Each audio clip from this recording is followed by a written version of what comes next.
And so now to our final stanza. I wonder if there is anybody here today or anyone watching who would not want to have the peace of God in your heart at the end of the day, as we lie down to sleep or at the end of life. Or anybody who would not want what that final verse of Psalm 4 speaks about. You know the one, we read it at Compline, I lie down in peace, at once I fall asleep, for only you, Lord, make me dwell in safety. As a kind of certified insomniac, I always go, would that be the case, Lord? Your peace in our hearts at the end of the day. So what can we say about this inexhaustible subject, the peace of Christ? First, and perhaps the most important thing to say is this: it is a gift. Jesus said, peace I leave with you, my peace I give to you. Not as the world gives, do I give to you. Jesus distinguishes between the peace the world gives and the peace he gives. The peace the world gives, I suspect, is more along the lines of the Pax Romana. That is, a cessation of hostility brought about by force.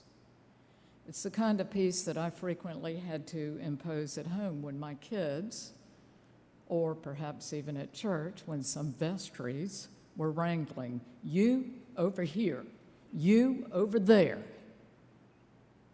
Jesus speaks of his peace, the peace which is a gift to those who follow him and who love him.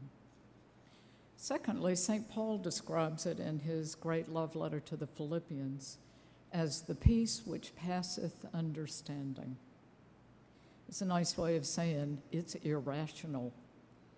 It doesn't make sense. Now, we know that no matter how much we love or serve God, we are not protected from the sorrows of this life. As Auden put it, pets will die and lovers will misbehave. We are not given a pass and all that can break our hearts. But even in the midst of it, we can know peace. It's the irrational peace of God. I want to ask you, if you've experienced this peace that passeth understanding, raise your hand. Yeah, okay. Yes, we know it. Third, it's a peace that keeps us. We may think of ourselves as peacekeepers, but this is something different. It's a peace that keeps us and guards us. It's the peace the psalmist is describing because he can sleep because he's guarded. He is encircled and protected by God's peace, no matter what. Listen to what St. Paul wrote. The Lord is near. Have no anxiety about anything, but in everything by prayer and supplication with thanksgiving, let your requests be made known to God, and the peace of God, which passes all understanding, will keep your hearts and minds. I want to suggest that the source of this peace, which is gift, irrational, and guard, that the source of this peace is the living, continuing presence of the Lord dwelling in us. That presence calms us and accompanies us in all circumstances. The Lord is near, Paul says. This is how Paul can say that he has learned the secret of contentment. This is how even in the most difficult of circumstances, even in the deepest grief or distress we may know, we can have that peace. Now, it is easy to lose touch with Christ living in us, living in me. It's the easiest thing of all because we are surrounded by a world of noise and urgency and conflicting claims on our hearts and minds.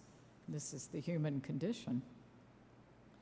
Here is something that might help us in the midst of all that. First is to hold fast in faith to the reality that we are never separated from God. We might look away for a moment, but he does not look away from us.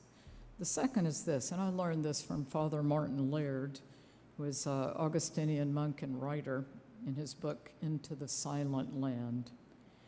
He says, once we realize that we are not separate from God, that in fact we are God's holy dwelling place, we are Mount Zion, then we can come to realize that all of our inner noise, the thoughts, the feelings, the drama, the inner movies that are always going, that those things are like the weather. We are the mountain. They are the weather. That's not to say they have no value, but when we can hold on to the reality that Christ lives in us and we in him, then we can hold on to that peace that he gives and which will guard us at night when we lie down and finally when we come to the end of our days. This is the peace the world needs. This is the peace we are called to bear.